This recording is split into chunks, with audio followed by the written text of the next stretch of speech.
Kapan kawin aja? Kapan kawin?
Bikin nyaman mereka.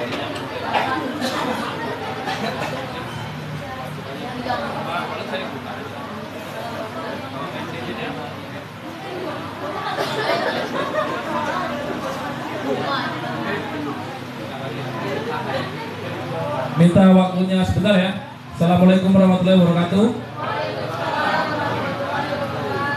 Yang saya hormati Agus Giatno sebagai owner PT Gipro dan Pak Ivan serta jajaran manajemen Pak Egi, Pak Dendi, Pak Pur dan semuanya. Mungkin saya dadakan ya tiba-tiba datang ke sini untuk menjembatani ataupun sebagai host ya.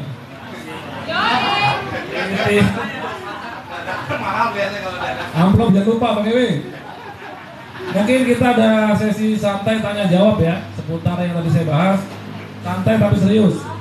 Seputar kehidupan, masalah agama, masalah jodoh, boleh? Bentar ya. Selama masih jalur pertanyaannya lurus pasti dijawab. Kalau untuk PO tadi saya garis bawah ya, kalau PO pertanyaannya beda, bukan di sini. Mungkin kalau untuk doa-doa biar PO-nya banyak mungkin bisa. Boleh ya? Monggo, mungkin langsung ya dimulai, silakan dari mbak-mbaknya boleh, dari mas-masnya boleh. Cuma catatannya jangan curhat rumah tangga, sedih. Di garis bawahi, jangan curhat rumah tangga. Itu saya wakilkan. Monggo, dimulai boleh dari bapak-bapak di sini atau mungkin mbak-mbaknya, silakan. Waktu dan tempat saya persilakan. Monggo, siapa yang mau tanya? Riri mungkin. Siapa silakan. Doa biar dapat jodoh ada nggak? Ada. Oke, ada. Mas Ranto mana Mas Ranto? Mau nanya nggak? Apa nih? Siapa?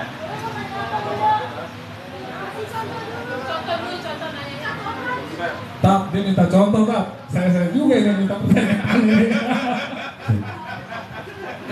Minta contoh apa ya? Assalamualaikum warahmatullahi wabarakatuh. Karena contohin satu ya.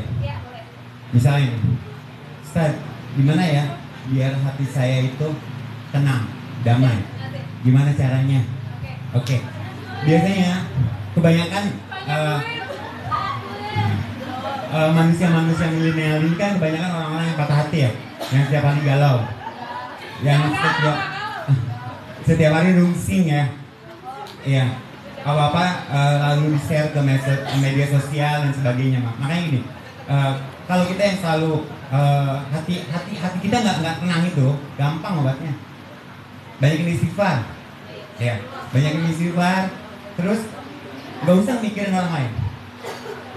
Biasanya kebanyakan nonton medsos dia. Jadi orang punya ini kita iri, gitu.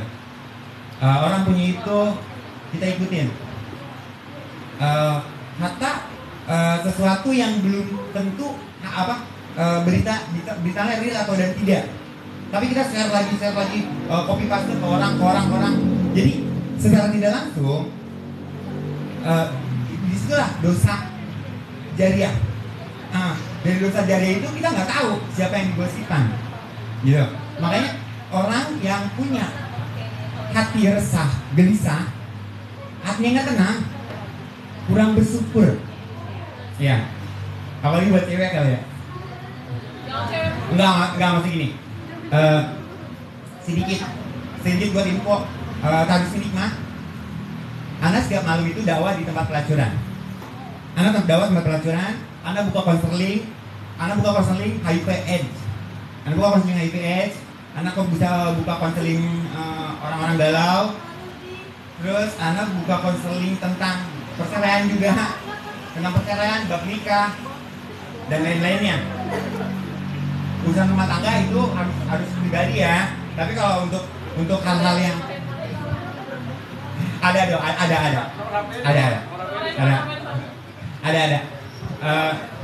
Anda bukan keselip pakai komunitas Anda nongkrong hijau official. Anda lagi live itu di TikTok. Anda punya komunitas nongkrong hijau official. Silakan cari sesuatu yang kita ragu untuk berhubungan langsung kita sama Tuhan. Anda bisa selesaikan, gitu. Yang penting kita mau ikhtiar. Bener, Pak Bos? Bener. Gitu. Itu salah satu pertanyaan. Gimana hati kita? Anda selalu gini. Doain anak biar istiqomah, anak hijrah dari 2013 sampai sekarang. Doain anak udah 10 tahun, udah 11 tahun jalan. Amalan hal kecil apapun Anda selalu jalani. Intinya Anda punya amalan buat kalian yang selalu galau. Kalau bisa fardu atau kita lagi resah, pegang di ulu hati. Biasanya ulu hati itu di sini ya. Ulu hati di sini. Kalau cewek agak ke bawah. Ya. Alayallahu binadara minal aini rohimah tudawi kulamabi minal sakimah. Itu. Aneh jajain buat antum semua. Ada yang mau nanya lagi? Itu udah anak kasih contoh. Kira-kira gimana? Udah paham belum contohnya? Kalau enggak mungkin saya mulai ya, Tat ya. Kita bicara, saya mau bertanya sebatas perantap bersyukur tentang rezeki. Boleh jawab ya, Tat? Ini Tat, contoh seperti ini. Kita di agama Islam selalu diajarkan bersyukur. Cuma kita nggak ada batasan ya untuk rasa bersyukur. Yang saya mau pertanyakan, bagaimana rasa kita bersyukur sebagai orang yang kita selalu ingin seperti teman-teman saudara yang notabene untuk segi ekonomi dan kehidupan lebih mapan. Contoh, satu hal, teman saudara tiba-tiba punya kendaraan dan lain sebagainya, kita belum punya. Kita udah berusaha semaksimal mungkin, tapi belum nyampe. Rasa bersyukurnya seperti apa, Pak? Umum, Pak. Tolong jadi celah, ini pertanyaan serius ini. Rasa bersyukurnya seperti apa, Tat? Jadi contoh, mungkin Allah kasih rezeki gua segini, gua bersyukur. Cuma sebagai manusia kita kan pasti manusiawi kan. Gua pengen ini. Oke, sebatas itu, Tat. Assalamualaikum warahmatullahi wabarakatuh. Pertanyaan yang memotivasi bagi kita. Bagaimana caranya kita bersyukur kepada Allah Subhanahu wa Ta'ala dengan hal-hal yang tadi telah dipertanyakan? Jawabannya hadirin sekalian gamblang. Allah Subhanahu wa Ta'ala berfirman, la in syakartum la azidannakum wa la in kafartum inna adzabi lasyadid. Ini ayat memotivasi kepada kita, kalau kita pengen sesuatu maka syukuri apa yang ada. Tidak apa-apa, itu motivasi.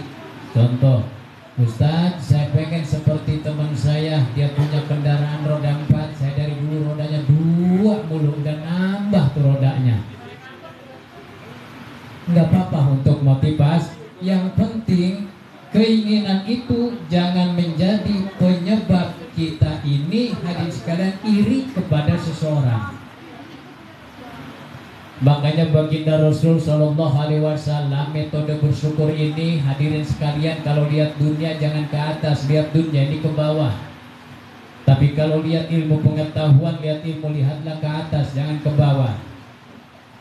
Kita dikurniai oleh Allah Subhanahu Wa Taala mobil 1, bersyukur alhamdulillah. Biarpun tetangga punya mobilnya 3, 4, sampai 5 hadirin sekalian, bahkan masing-masing anggota keluarga megang 1 mobil. Kita mah 1 keluarga doang, satu kakak 1 mobil. Kita pakai mobil itu, anak kita pakai mobil itu, istri kita pakai mobil itu, mudik bareng-bareng pakai mobil itu. Bersyukur. Lihatlah dunia ke bawah ini maksudnya apa? Kita bersyukur, alhamdulillah ya Allah, saya dikaruniai mobil 1, tetangga mah belum punya pisan mobil, dia baru punya motor. Nah kita syukurin tuh punya mobil 1. Tapi yang punya motor jangan putus asa, bersyukur sama Allah, alhamdulillah ya Allah, biarpun tetangga dikasih mobil, saya belum punya mobil, saya bersyukur. Noh tetangga mah belum punya motor pisan, dia pakai sepeda, kan begitu. Saya bersyukur ya Allah, walaupun punya motor doang, mobil belum punya ya Allah, tapi saya bersyukur kepadamu atas kurniamu, dikurniai ini motor. Tetangga mah kemana-mana pakai sepeda, kayaknya mudik juga pakai sepeda Pak. Tapi yang punya sepeda jangan putus asa, bersyukur atas nikmat Allah. Lihat ke bawah, bagaimana cara lihat ke bawahnya? Alhamdulillah ya Allah, kau mengkurniakan saya sepeda. Ini juga bersyukur ya Allah saya kepadamu, walaupun belum punya motor, saya bersyukur punya sepeda. Tetangga nggak punya apa-apa, sepeda nggak ada, kemana-mana jalan kaki. Kadang dia ini kudu ngegrab. Coba kalau pakai sepeda mah ada 2 keuntungan. Pertama ngirit ekonomis, ya betul. Yang kedua punya kesehatan, nilai kesehatan. Bersyukur kita diberi sepeda, alhamdulillah. Lihat ke bawah, tetangga nggak punya sepeda, nggak punya motor. Kata yang punya nggak punya motor, nggak punya sepeda, bersyukur alhamdulillah ya Allah, walaupun saya nggak punya sepeda, nggak punya motor, apalagi mobil, saya bersyukur bisa jalan kaki, alhamdulillah. Dia jalannya hadirin sekalian normal, agak pincang, bersyukur sama Allah. Dan ini yang jalan kaki pun hadirin sekalian, dia bersyukur melihat ke bawah. Alhamdulillah ya Allah, saya walaupun nggak punya sepeda, nggak punya motor, belum punya mobil, saya bersyukur kepadamu atas kurnia saya bisa berjalan ya Allah, saya dikasih sehat. Noh tetangga mah jalannya aku dibantu pakai tongkat. Mungkin gula hadirin sekalian. Akan tetapi hadirin sekalian, yang jalannya pakai tongkat pun jangan putus asa, dia kudu bersyukur sama Allah. Lihat kepada yang ada di bawahnya dia. Bagaimana cara yang melihat ke bawahnya dia? Alhamdulillah ya Allah, walaupun saya jalan ku dibantu pakai tongkat. Oh no, tetangga mah kagak bisa ngapa-ngapain, tidur be ayo di kasur, makan disuapin, minum diminum, dituangin sama istrinya, bahkan BAB juga dicebokin sama anak istrinya. Saya mau bersyukur ya Allah, walaupun jalan dibantu pakai tongkat, jalan dengan 1 kaki, saya bersyukur kepadamu. Itu tetangga mah tidak bisa apa-apa. Kata tetangga yang gak bisa jalan juga jangan putus asa, itu ujian dari Allah Subhanahu Wa Taala. Dia dikasih sakit, gak bisa gerak, lumpuh. Hadirin sekalian bersyukur sama Allah, ya Allah ya Rabb, walaupun saya gak bisa jalan, walaupun saya lumpuh, tapi alhamdulillah saya punya keluarga yang saya cinta. Saya sakit diurusin, makan juga waktunya diperhatiin, makan disuapin sama istri, dan jadwalnya kadang ganti-ganti. Anak pertama nyuapin, anak kedua ngelapin, anak yang ketiga mandiin. Bersyukur nih orang tua yang gak bisa jalan atau seseorang yang tidak bisa jalan, dia lumpuh di atas tempat tidur, bersyukur sama Allah. Sudah dikaruniai hadirin sekalian keluarga yang perhatian. Noh tetangga sebelah mah udah mah sakit lumpuh, ditinggal anak bini, dia sendirian yang ngurus juga dari belas kasihnya tetangga. Ini awas jangan putus asa orang yang tadi dijadikan contoh yang dia lumpuh, yang tidak bisa apa-apa dan ditinggalin anak istri, sehingga dia makan minumnya pun atas perhatian belas kasihan tetangga. Jangan putus asa. Ya Allah ya Rob, saya bersyukur kepadamu walaupun kondisi saya seperti ini, istri saya dan anak saya ninggalin saya. Ya Allah, saya tetap bersyukur kepadamu. Kau gerakan orang hatinya untuk selalu dia ini mendermakan hartanya padaku. Saya bersyukur ya Allah. Noh tetangga mah kemarin udah mah gak bisa jalan, kemudian mati. Begitu hadirin sekalian. Makanya kita kudu bersyukur. Dikasih apapun nama Allah bersyukur. Bukan berarti saya melarang kita punya keinginan. Ini bukan berarti melarang ya. Kita punya motor pengen nambah nih, pengen punya mobil kayaknya biar supaya nyaman, keluarga semua ke bawah. Niatnya baik. Untuk apa? Ngebahagiain keluarga. Untuk niat bekal ibadah. Kerja kalau musim hujan bawa mobil nyaman nggak? Kerja untuk nyari nafkahin anak istri ibadah, maka niatkan kerja ibadah dan beli mobil niatkan untuk ibadah. Insya Allah kabul. Pasti kok kabul. Maka kuncinya bersyukur dulu apa yang Allah kurniakan kepada diri kita dari Allah. Niscaya apa yang kita inginkan Allah akan kabulkan. Allah nantang kita kok, pintalah kepadaku, niscaya aku akan memenuhi apa yang kau inginkan, apa yang kau minta. Ini janji Allah Rabbul Alamin. Janji Allah beda dengan janji makhluk Allah. Janji Allah ini la yukhliful mi'ad. Hadirin sekalian, Allah pasti menunaikan janjinya. Yang penting hati kita yakin sama Allah Subhanahu wa ta'ala dan sesuai atas perintah Allah. Jadi itu Mas. Mudah-mudahan enggak puas pertanyaannya, biar terus menggali dan ngaji terus di majlis manapun hadir ngaji karena enggak puas. Dan begitu. Ya. Oke, pertanyaan saya sudah terjawab ya. Mungkin mewakili teman-teman yang ada di sini yang ngerasain juga. Ini intinya kalau nggak ada pertanyaan acara nggak bubar. Kita lihat. Kalau nggak ada pertanyaan acara jalan terus ya. Jadi maka kita perwakilannya untuk kaum hawa dan kaum adam harus ada pertanyaan. Dimulai nih dari mbak-mbaknya. Tanya. Bapak Rizky.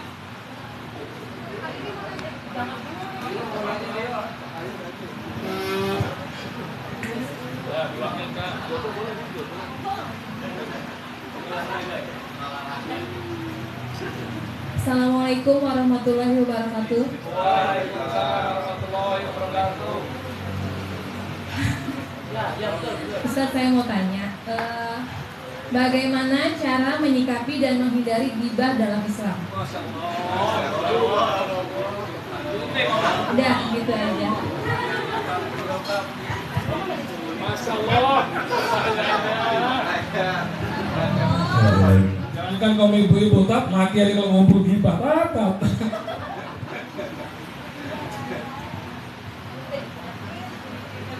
Apa? Gimana? Cara mengantisipasi gibah, menyikapi supaya nggak gibah.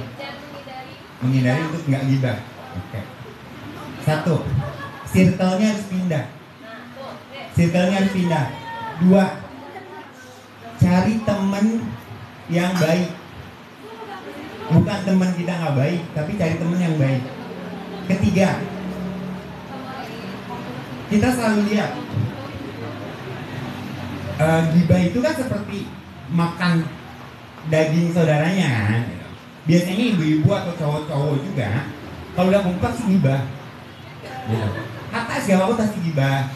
Jadi untuk mengatasi supaya kita nggak gibah nih, kalau buat anak atau buat antum sekalian, gampang pindah circle. Cari kegiatan yang lebih positif.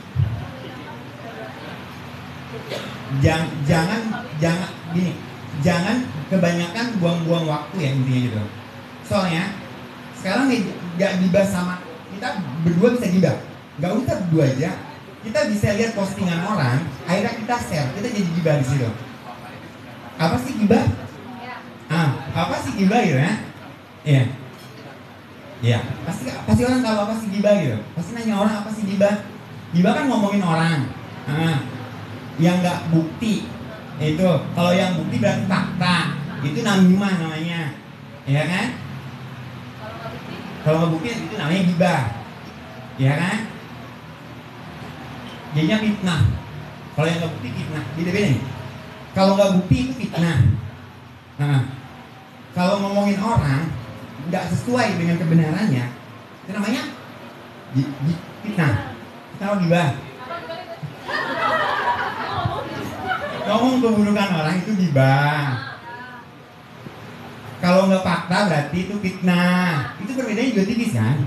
Berarti kita setiap hari di antara dua itu kan, ruang lingkupnya. Ya.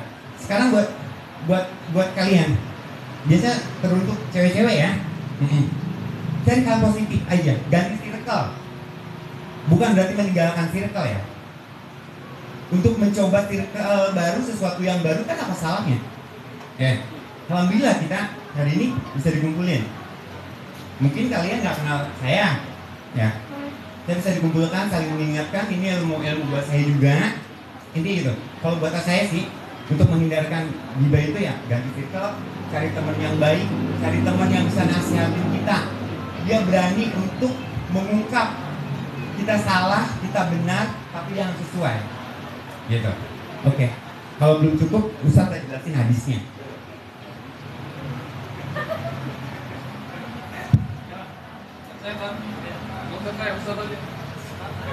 Ustaz, saya nggak enak. Ustaz aja jelasin hadisnya. Cara mengantisipasi gibah. Cara mengantisipasi gibah itu kita harus sadar diri kalau gibah itu adalah larangan Allah. Itu kunci pertama. Saya menambahkan ya. Karena Allah Subhanahu wa taala berfirman, la tagtab ba'dukum bagdo, jangan kau saling ngomongin kejelekan antara sebagian kamu dengan sebagian yang lainnya. Sebab dosa gibah itu, hadirin sekalian ingatkan cara mengantisipasi gibah itu sadar. Oh iya ya Allah, saya sadar kalau gibah itu larangan Engkau. Tapi bagaimana cara mengantisipasinya ya Allah? Lembutkanlah hatiku dan sadarkanlah aku bahwasanya gibah ini laranganmu. Teh, Bu, kalau gibah itu nih, kita gibah ngomongin orang nih, kebaikan kita ditransfer ke orang yang digibahin. Kemudian keburukan yang digibahin diambil sama kita. Kira-kira rugi apa untung?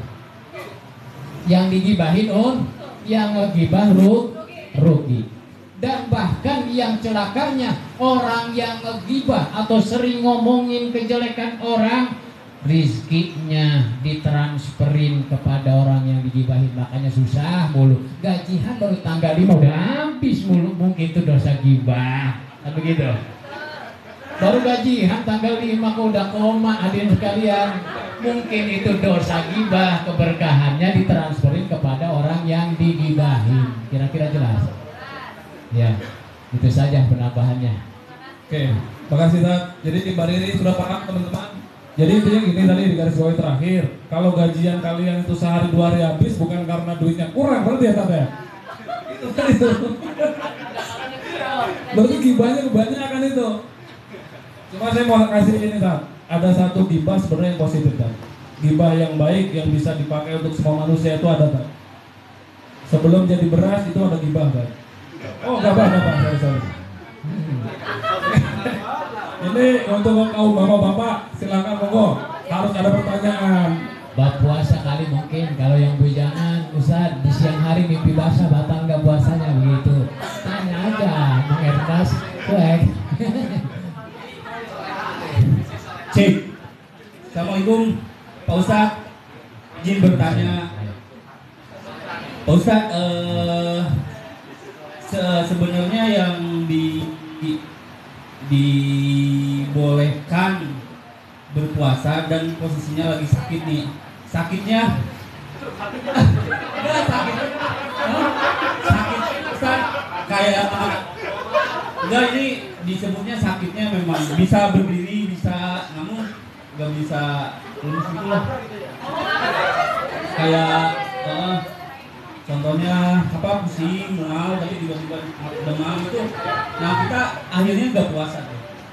Itu apakah kita paksakan tiba-tiba nanti terjadi apa kan nggak mungkin juga Pak Ustadz. Saya harus ini makanya Iya. soalnya banyak Pak Ustadz ini lagi daripada sakit juga gitu. Mengantisipasinya gimana Pak Ustadz? Padahal kita udah niat nih full mau puasa malahan 1 bulan lah ya, tiba-tiba agak setengah hari, wah udah beda lagi, badannya udah gak ini. Apa kita paksakan apa gimana gitu? Boleh Pak Ustadz. Assalamualaikum warahmatullahi wabarakatuh. Waalaikumsalam warahmatullahi wabarakatuh. Pertanyaannya menyangkut kepada tentang kewajiban puasa Ramadan. Siapa saja yang diwajibkan kepada orang kepada puasa Ramadan itu, syarat diwajibkan puasa Ramadan pertama Muslim, Islam. Bagaimana kalau non Islam puasa? Wala yasihu shaumu min kafirin aslin, tidak sah puasa dari orang kafir asli. Dalam artian memang ini orang Islam ikut puasa nggak sah. Yang sah itu adalah orang Islam. Islam pun yang mana? Akilun, balikun, ia berakal dan dia balik. Baliknya laki-laki umur 15 tak, perempuan umur 9 tak. Berakalnya seseorang itu ketika nih akalnya berfungsi bisa membedakan mana yang benar, mana yang salah, mana yang membahayakan, mana yang tidak. Berarti akalnya berfungsi, alias enggak gila. Nah kemudian yang ketiga itu qadirun, puasa mampu, dalam artian dia ini sehat. Nah ini berarti menyangkut kepada yang ketiga nih pertanyaannya. Bagaimana Ustaz kalau sakit ini berpuasa? Sementara begitu saya nggak kuat, apakah hebatnya lanjutin puasanya atau saya batalin puasanya? Ada di dalam kitab Kasifatu saja, hadirin sekalian, standar sakit yang diperbolehkan berbuka puasa atau sakit yang dapat dispensasi boleh nggak berpuasa adalah sakitnya kalau menurut para medis kalau dibawa puasa bisa nambah parah bahkan menghilangkan nyawa. Makanya nanya dulu nih ke dokter, Pak dokter saya mau nanya nih, saya ini sakit ini bagaimana kalau saya puasa kira-kira gimana? Oh itu mah nggak apa-apa, aman. Apakah bakal nambah parah penyakit saya? Enggak. Atau bakal menghilangkan nyawa? Enggak. Lanjutin puasa. Ini sakit seperti ini belum dapat dispensasi diperbolehkan berbuka puasa. Kecuali kalau sakitnya yang yubihu tayamuma, yang diperbolehkan tayamum. Contohnya kalau bahasa tayamum jangan dulu kena air nih penyakit ini, kalau kena air bisa mati, maka kan tayamum. Kalau bahasa puasa ini jangan dulu ibaratnya kosong perut dan mata harus teratur dulu makan, karena kalau tidak diisi ini bisa meninggal dunia kata dokter begitu. Maka itu salah satu penyakit atau orang sakit yang tidak diwajibkan puasa. Kalau ada penyakit ini harapan sembuh wajib kodok. Kalau tidak ada harapan sembuh, contohnya ini makanya penyakitnya tidak ada harapan sembuh, wajib fidyah doang, nggak wajib kodok. Bagaimana Ustaz kalau sakitnya panas dingin karena belum dibeliin baju baru? Haram buka puasanya, haram. Belum diperbolehkan batal puasa. Karena panas dingin belum dibeliin emas 2 gram 3 gram sama suami mah dapat THR belum, itu mau wajib puasa, lanjutin puasanya. Kira-kira ada pertanyaan lagi? Gitu nah. Kalau opsinya buka setengah hari terus lanjut lagi gimana Dok? Opsinya setengah hari biasanya itu adalah litarbiyatil aulad, untuk mendidik anak. Nah biasanya nih, makanya yang wajib puasa itu orang Islam yang berakal dan orang Islam tapi belum balik. Contohnya bocah, anak-anak. Anak saya nyantren di Karawang umur 5 tahun nih. Sekarang udah kelas 2 SD, kelas MI, umur 8 tahun. Emang lagi TK ini dia juhur, sahur.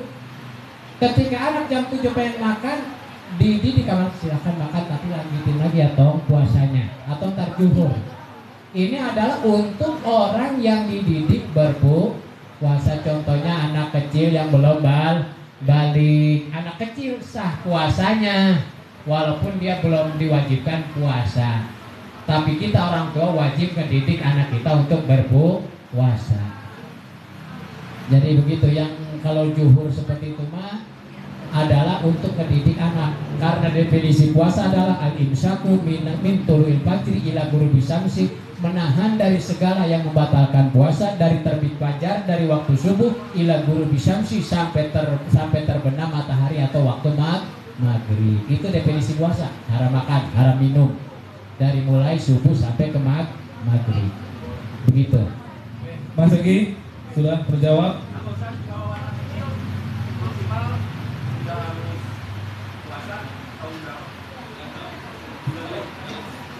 Kalau perempuan umur 9 tahun udah balik, itu wajib baginya. Kalau nggak puasa, pribadinya dosa, orang tuanya kalau nggak nyuruh, orang tuanya juga ke bawah dosa. Kalau belum balik dia belum wajib, orang tuanya nggak nyuruh, orang tuanya yang dosa ditanggung, begitu. Kalau belum balik, baliknya perempuan 9 tahun. Kalau enggak dia udah head.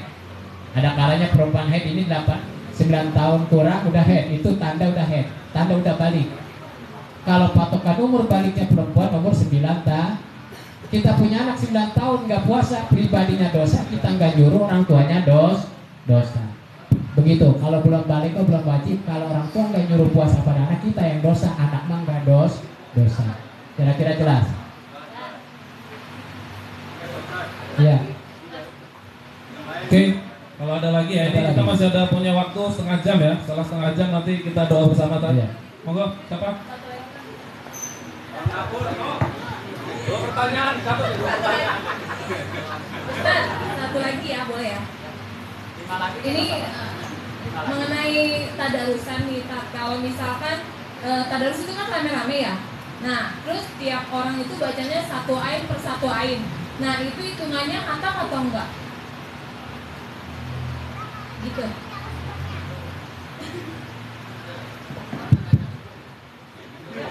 Berarti tadarus berjamaah atau aplusan ya? Iya, tarusannya jadi dia rame-rame. Iya. Jadi tiap satu orang itu per satu ain.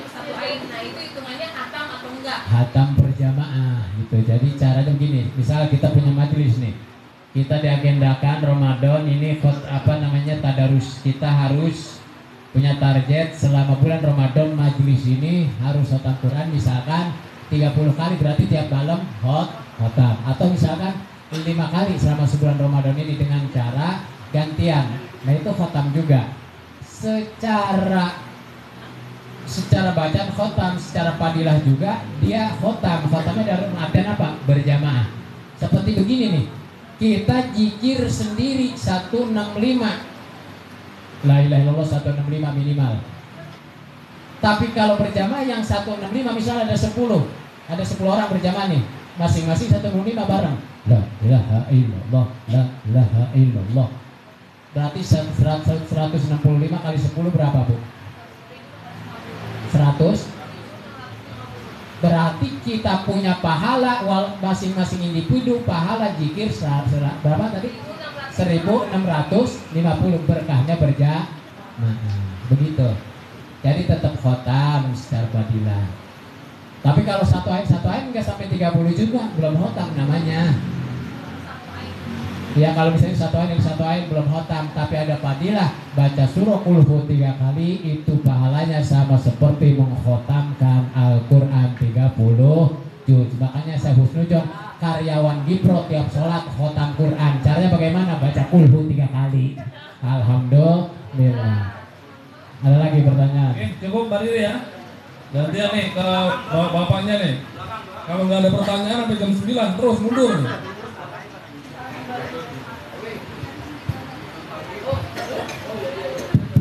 Assalamualaikum warahmatullahi wabarakatuh.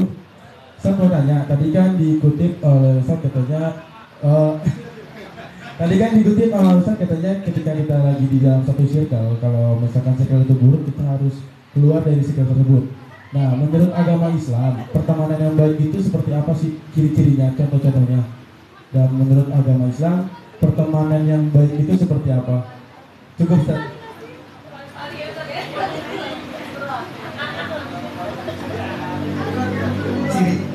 Ciri-ciri teman yang baik. Contoh teman yang baik di Islam ya. Kita ngomongin di agama lain ya, bisa.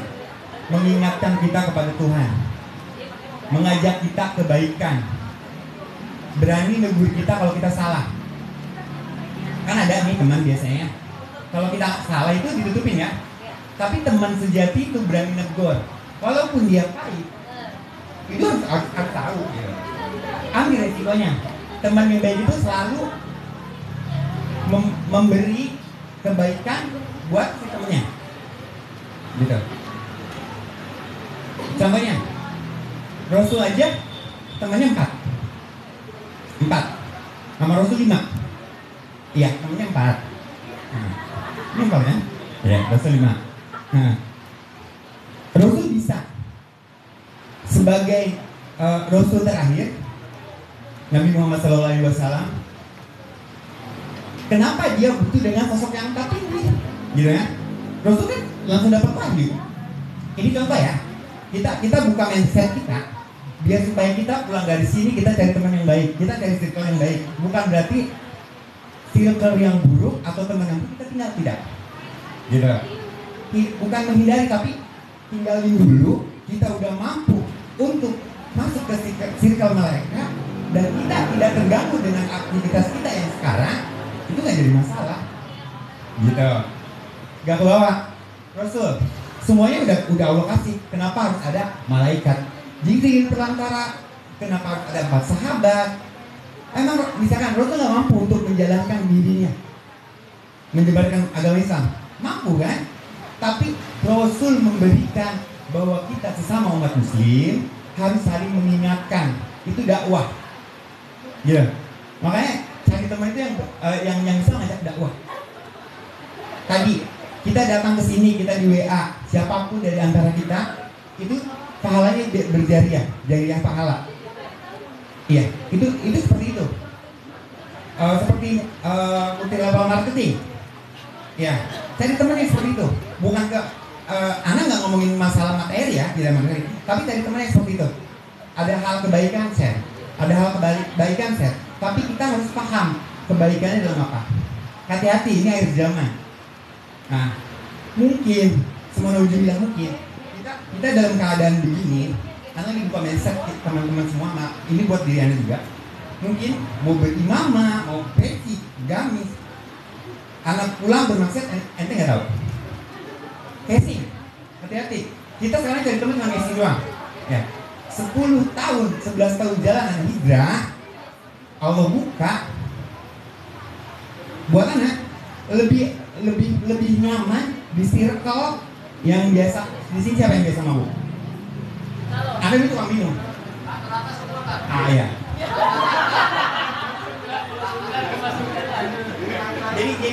Jadi anak pengen buka mindset ya. Emang cara anak dakwah anak buka mindset orang.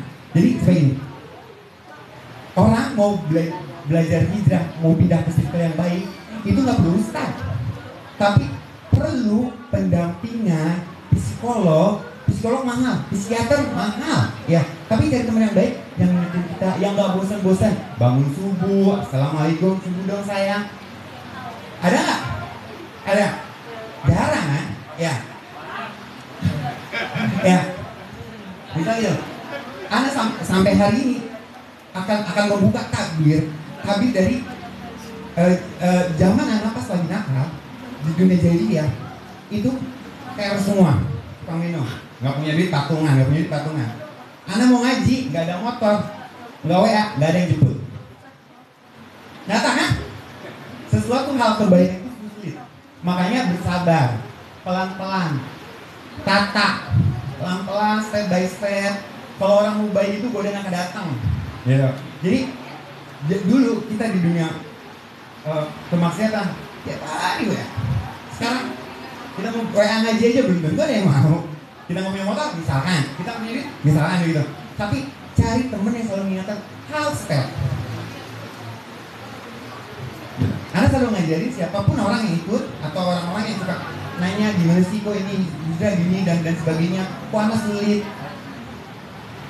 Emang semuanya sulit. Nah, hal kebaikan itu sulit. Nggak mungkin Rasul cuma bisa bawa 40 orang. Ya kan? Rasul bawa 40 orang hijrah. Kita siapa?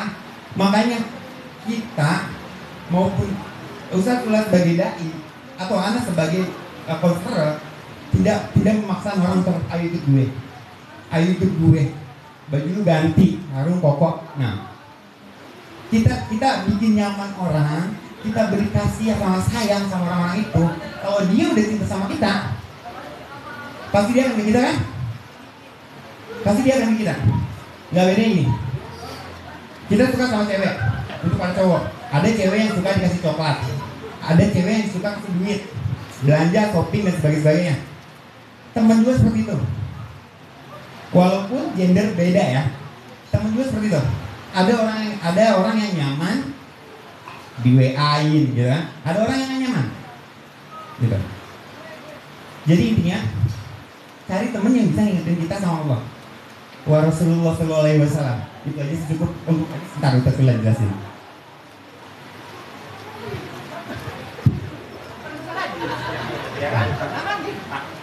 Ya, dalam hadisnya Nabi bersabda, wala tusahib man la yanhadunaka ilallah. Janganlah kau berteman kepada orang yang tidak menyemangatkan jiwamu kepada Allah atau kepada kebaikan. Tapi secara ilmu tasawuf bukan berarti kita meninggalkan nih teman yang buruk, kita tinggalin, enggak. Sebenarnya harus rangkul mereka gitu hadirin sekalian. Kalau kita sudah mampu. Kita contoh Ustaz Ahmad Rudiana, dia terjun misalkan dakwahnya di mohon maaf dunia malam, lokalisasi. Hadirin sekalian, mungkin ada pertanyaan dari prostitusi ini bagaimana saya nih tentang mandinya. Tadi kan satu pertanyaan yang wajib dijawab, ini menyangkut syariat. Dan tujuannya dia terjun ke situ adalah untuk mengangkat mereka dari dunia hitam. Begitu. Jadi carilah teman yang sekiranya teman tersebut mengajak kebaikan dan menyemangatkan kita untuk lebih baik menuju kepada ridho Allah. Bukan juga menjauhi orang yang kurang baik, teman yang kurang baik. Kalau bisa mah ingetin dia. Jadi peringatin, jangan begitu, ntar gak banyak temen, gituin aja dah. Jangan pakai bahasa, jangan begitu, dosa. Tadi jangan terlalu agamis, gitu ya. Gitu aja cara mencari temen itu. Saya terus terang, saya tidak ibaratnya pola pilih teman.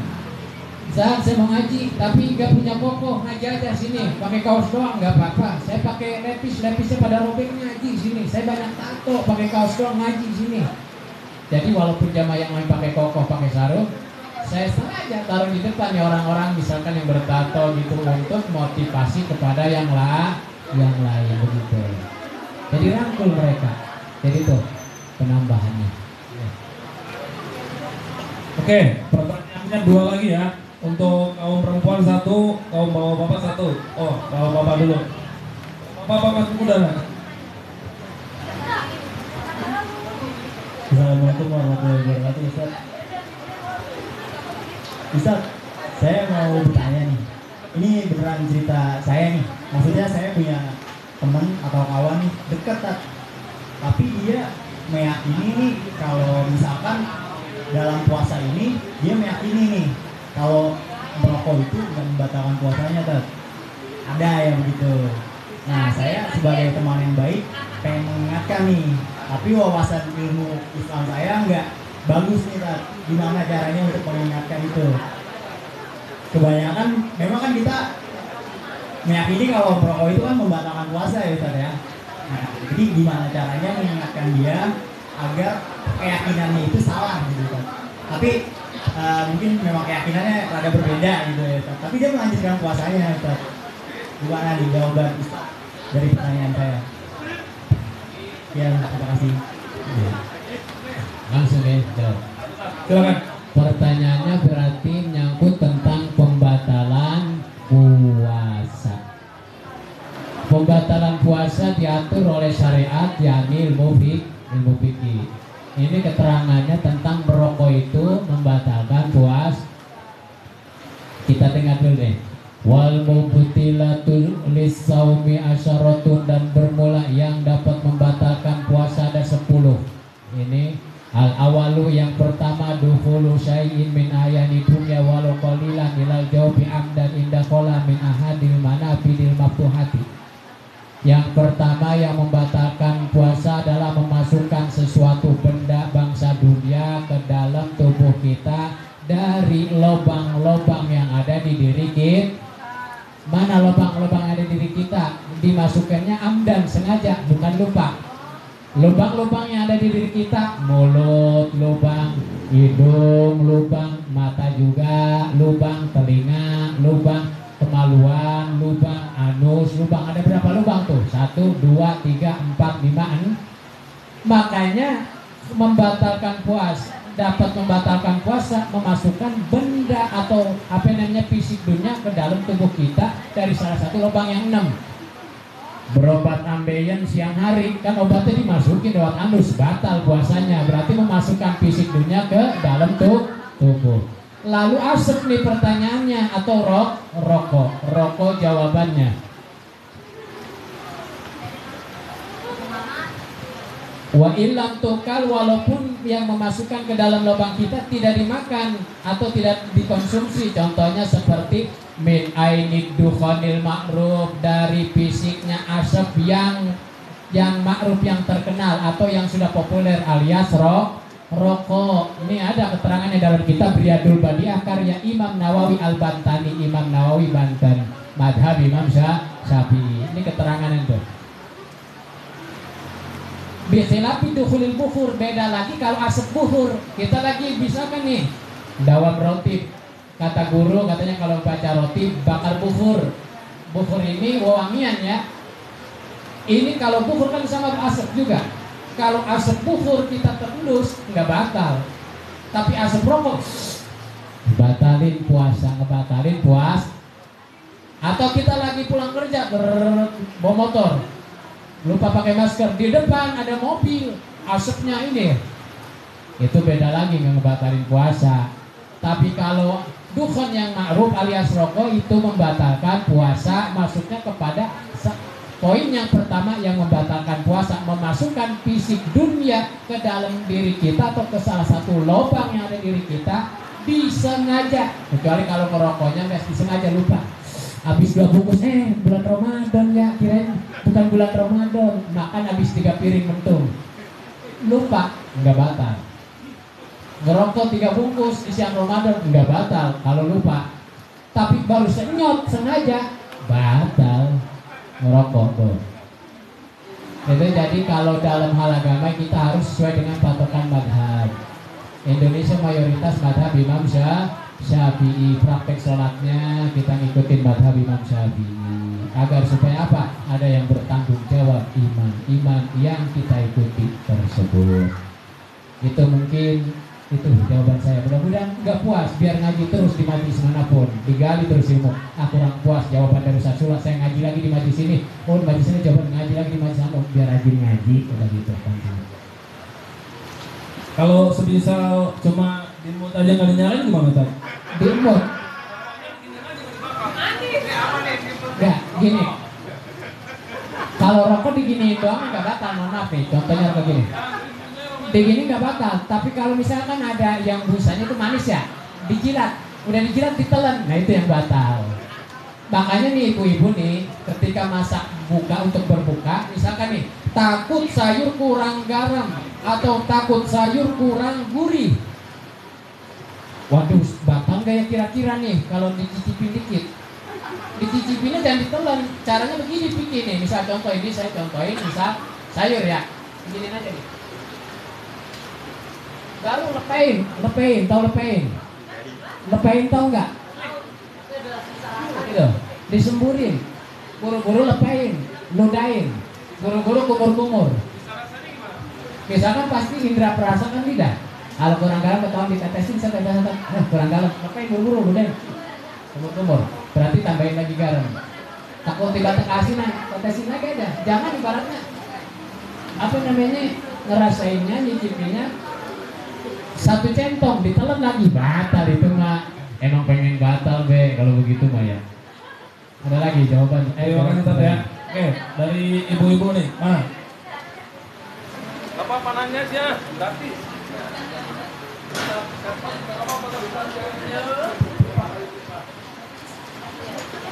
Assalamualaikum Ustaz, saya mau tanya, kalau misalnya orang yang puasa tapi nggak sholat itu hukumnya gimana ya Ustaz ya?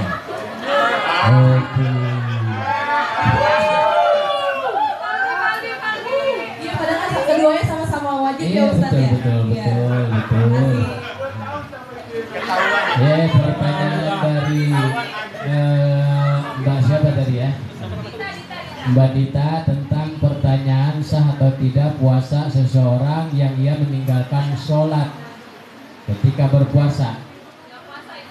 Ya, gini ada di dalam fikih gini.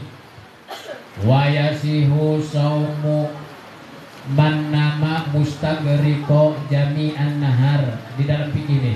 Berarti kiasannya sampai ke situ ninggalin sholat ya. Sah puasa seseorang yang ia tidur menghabiskan waktu puasa. Mana contohnya? Beres makan sahur, tidur, melek-melek maghrib.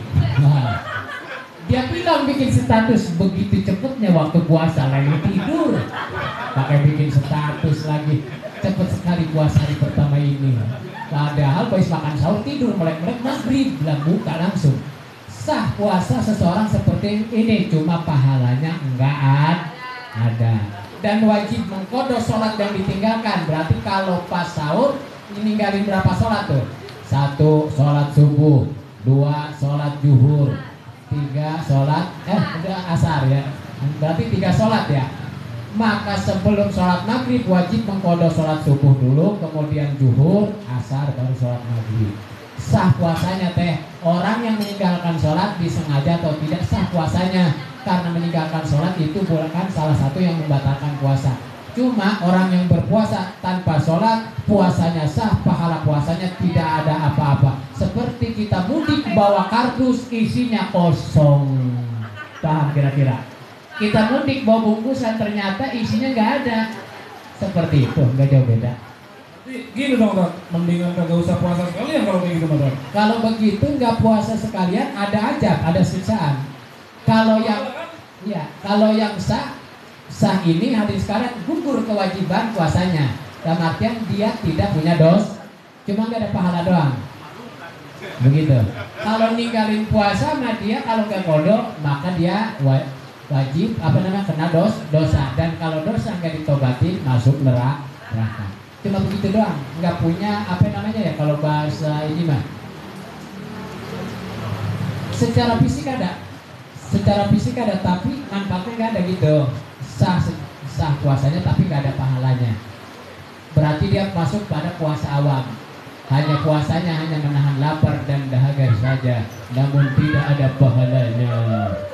Karena pada dasarnya sholat itu hukumnya wajib, teman-teman sekalian. Tanpa ada puasa pun sholat wajib. Betul. Tanpa jelas belum? Oke, bapak-bapak lagi nih. Ayo. Kalau nggak ada yang nanya lagi pulang nih. Mungkin ada pengantin saya baru. tunggu Pak Ipan yang nanya ini. Ayo, perwakilan menteri.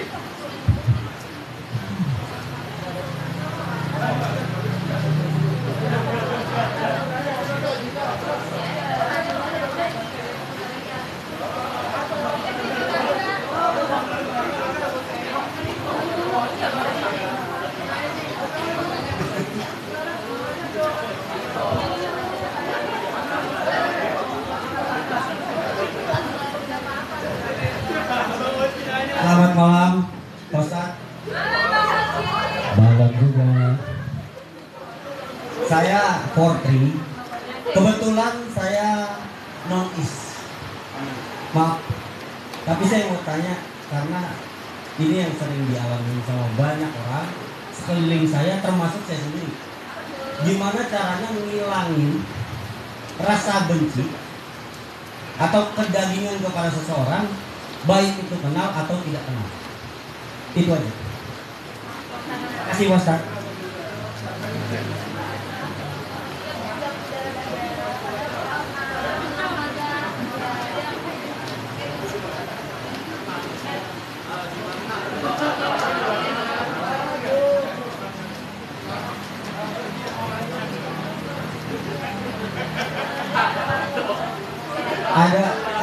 Ada seseorang yang habis berbuat yang tidak enak untuk kita, akhirnya kita benci atau kedagingan kepada orang tersebut. Cara menghilangin dalam waktu dekat, apalagi contohnya kita kayak satu kerjaan, satu rumah, satu lingkungan, baik itu kenal maupun tidak kenal. Caranya gimana? Terima kasih. Jadi tidak, kalau mohon maaf ya, mungkin teman kita ini, saudara kita itu non muslim. Cuma untuk istilah kedagingan, mohon maaf saya agak bingung tadi kedagingan itu apa itu. Untuk gimana caranya menyikapi rasa sakit hati ya, seandainya disakitin teman atau rekan kerja atau siapa biar kita nggak benci, gitu ya sih ya. Biasanya tolak ukur ke diri kita sendiri, gitu. Timbal balik kita ke teman kita memperlakukan teman kita seperti itu tidak. Biasanya gitu. Kalau kita memperlakukan teman kita seperti itu, bisa nggak ada karma ya, bisa nggak ada karma. Jadi timbal balik efek ya, berarti cerminan diri kita sendiri. Kalau cerminan diri kita buruk, cerminan diri kita sering caci maki, cerminan diri kita sering nakut orang, sering bikin ulah, maka kita akan masuk circle yang seperti itu juga. Maka tadi dia nanya, gimana caranya supaya kita meredam emosi? Karena di semua 6 agama, di Indonesia ada 6 agama, semuanya mengajarkan untuk saling berdampingan, saling berhubungan baik. Emang sulit untuk untuk meredam emosi nafsu. Tapi gimana caranya supaya kita cepat hilang nafsu? Misal ini, kita ngobrol terlalu over. Biasanya orang terlalu over ya. Oh dia kalau emang gak mantap tinggalin, tinggalin, cari aman. Kalau orang Islam biasanya banyak istighfar. Orang Islam istighfar, maafin dia, gitu. Berarti kalau yang kalau di Islam ini kan pertanyaannya Islam istighfar. Kalau lu gimana? Istighfar? Nggak mungkin kan Ji, gua suruh sahadat dulu nggak gini. Nggak mesti ini. Jadi yang perlu ditahan ini. Anda sendiri kalau emang udah tidak nyaman misalkan, udah ngerasa tersinggung nih, tinggalin. Ini buat Ana ya. Ana memberikan apa yang pernah Ana rasakan. Gitu. Ana selalu memberikan pertanyaan dan jawaban yang pernah Ana rasakan. Karena kalau udah gak nyaman sama orang, Ana tinggalin dulu. Bikin reda dulu. Sehari 2 hari gitu. Kalau sekarang sih zaman orang banyak yang udah gak nyaman blokir aja gitu kan. Kontaknya di blok gitu kan. Banyak gitu kan. Statusnya diumpetin gitu kan. Atau pakai mode-mode yang ngelihat status tapi tanpa kelihatan. Gitu. Kalau buat Anda sih itu orang-orang munafik. Kalau emang mau blok aja. Buat Anda gitu. Kegiatan apapun yang Anda share di media sosial itu kehidupan kita sendiri gitu. Jadi tadi buat saudara kita tidak ada masalah dia mau non muslim kayak dia mau muslim kayak kalau emang udah terjadi teman kita terlalu parah, terlalu over, tinggalin. Lebih baik kita coba memberikan sesuatu yang positif ke dia. Kita coba yang minta maaf duluan sama dia. Kalau di Islam kan begitu ya. Ya, yang satu lagi emosi, kita memberikan minta maaf duluan. Walaupun kita tidak salah gitu kan. Buat Anda sih gitu aja cukup nggak? Kalau nggak cukup, kita ngaji aja malam Kamis ya. Aja. Jadi intinya harus punya jiwa pemaaf ya. Mas Portri, kalau kurang jelas diundang untuk ngaji. Untuk ibu-ibunya nih, belakang belum ada yang nanya nih. Coba, nih barisan depan semua nih. Ayo bab nafkah kali. Berangkat. Assalamualaikum Ustaz. Waalaikumsalam. Ustaz, saya nggak mau bertanya, saya mau minta tips gimana cara cepat dapat jodoh. Oh iya. Masih Ustaz. Cara ikhtiarnya gimana? Iya. Doa-doanya sih lah Ustaz. Iya. Masih. Tat, jadi sebelum Ustaz jawab, saya mau sedikit kasih bocoran Tat. Iya. Gipro ini sebenarnya cowoknya ganteng-ganteng, cewek cakep-cakep. Iya betul. Cuma kebetulan ada beberapa teman kita yang masih kesulitan jodoh. Alhamdulillah. Makanya Tolong terserah. dikasih solusi, sama tadi minta doanya kalau bisa di spill. Itu Tat, mungkin Tat. Iya. Makanya bagus di Gipro harus ada kabar Jo. Ketua bagian perjodohan harus ada tambahan dong. Pertanyaannya bagaimana agar supaya dipermudah jodoh ya. Pertama hadirin sekalian para jamaah yang dirahmati Allah Subhanahu wa taala. Jodoh itu kan seperti ajal ya. Tapi walaupun jodoh seperti ajal, kita ada kiat-kiat agar supaya mudah datang jodoh. Yang pertama, agar supaya tidak salah pilih. Khawatir misalnya si teteh, saya pengen punya suami jadi imam, bisa saja itu preman nipu pakai koko, pakai kopiah, pakai sarung, minyak wangi, datang assalamualaikum, padahal Fatihahnya nggak bisa. Kiat-kiat yang pertama, dawamin tiap malam sholat sunnah istikharah. Tusolli sunnatal istikharati rakaataini lillahi ta'ala. Aku niat sholat sunnah istikharah 2 rakaat karena Allah ta'ala. Walaupun belum ada nih si calon ini atau siapa namanya bahasa untuk kalau calon ya betul ya.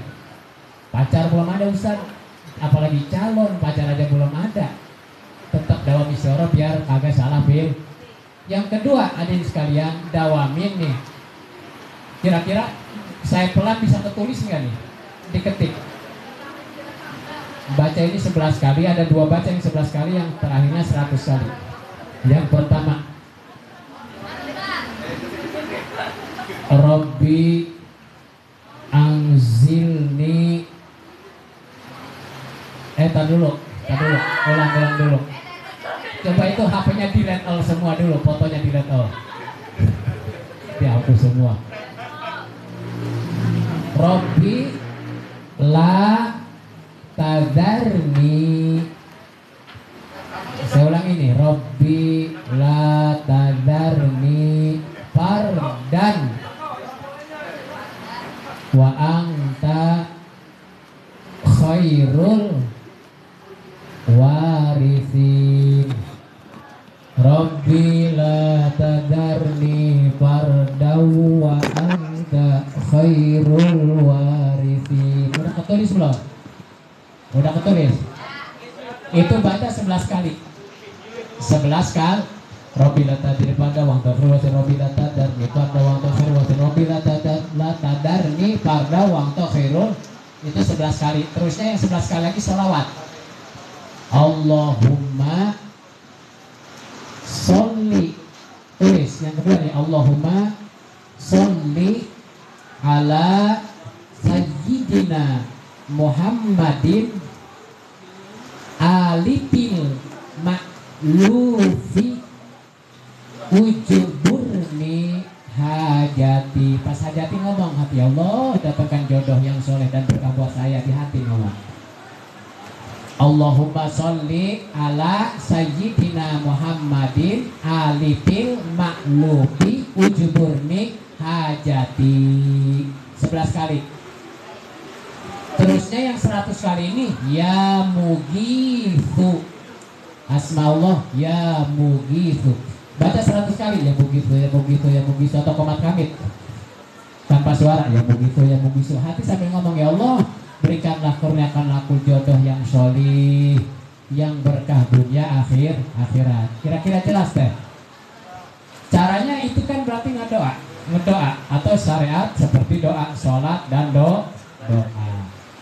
Yakin kepada Allah, kuncinya doa ijabah itu yakin kepada Allah. Jangan ragu, ngedoa dan minta sama Allah itu jangan ragu, tapi yakin pasti Allah mengabulkan hajat kita. Udah ketulis doa dan wiridnya tadi. Ajar cukup hadir dijajah, moga berkah ya itu doa. Kalau saya nanti jawab kopi itu ya tadi, yang tadi amalan tadi yang sudah berumah tangga jangan diamalin. Apalagi seorang istri ngedoain itu jangan. Tapi diniatin itu ngedoain suami nggak apa-apa. Ya Allah biar suami saya usahanya lancar, nggak apa-apa. Diniatin seperti itu. Saya ulangi nih ya doa yang tadi nih. Rabbi la tadarni fardaw wa anta khairul warithin. 11 kali. Allahumma sholli ala sayyidina Muhammadin alibil ma'lubi ujuburni hajati. 11 kali. Ya mugithu, pakai sa, ya mugithu. 100 kali. Aja tukum hadir dijajah, jawab kobil tuh alhamdulillahirabbil alamin. Mudah-mudahan, dan intinya yakin, minta doa kepada ibu bapak, minta ridho ikhlasnya Bu, ridho ikhlasnya biar hajat saya dikabulkan. Kalau malu biar cepat jodoh Bu, biar cepat datang jodoh. Kalau begitu minta hajat saya biar kabulkan. Pertama doa ibu dulu, baru wirid ini kabul insya Allah dengan waktu yang tidak bakal lama. Karena apa? Doa orang tuh dibantu doa itu saja. Mungkin ada penambahan dari Ustaz Ahmad. Terima kasih Tat. Kebetulan Ustadz Rudi sekarang posisinya sedang sendiri, yang mungkin mau taruh ya silakan ya Tat ya. Betul. Lagi sendiri, lagi jomblo nih. Mau ngapain boleh ya Tat ya. Sedang menyendiri, dia emang punya rencana tahun berapa dia punya ini. Tapi baca kalau Allah mendatangkan segera, diaminin aja. Terima kasih Tat. Oke lanjut dari mas-masnya nih. Gantian, pokoknya satu-satu. Berhubung acaranya hujan, si bos minta terus. Itu tadi ijazah kalau bisa ditiupin, kita punya kosmetik ya. Wiridan tadi yang belum punya jodoh, yang belum jodoh, bisa kosmetik apa aja, taruh di depan kita, wirid itu, bacain tadi. Robi latar daripada untuk serasi 11 kali, Allahumma sholli ala Muhammad ngalih bin marufi 11 kali, yang mengisu 100 kan. Taruh kosmetik di depan kita, doain beres itu baru minta mau tiupin. Udah gitu doang. Ntar kelihatannya kayak Arjuna atau bagaimana ya, gitu. Allah alam itu rahasia Allah.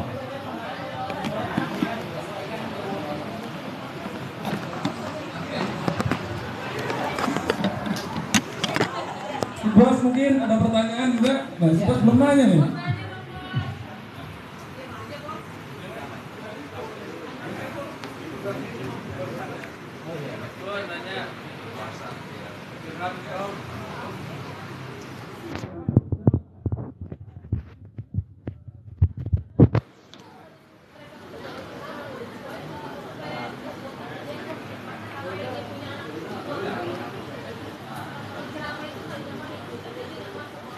Pak Ustadz, Iya monggo. mau klarifikasi yang tadi mengatakan puasa yang 6 lubang tadi Pak Ustadz ya? Iya betul. Saya mau nanya ini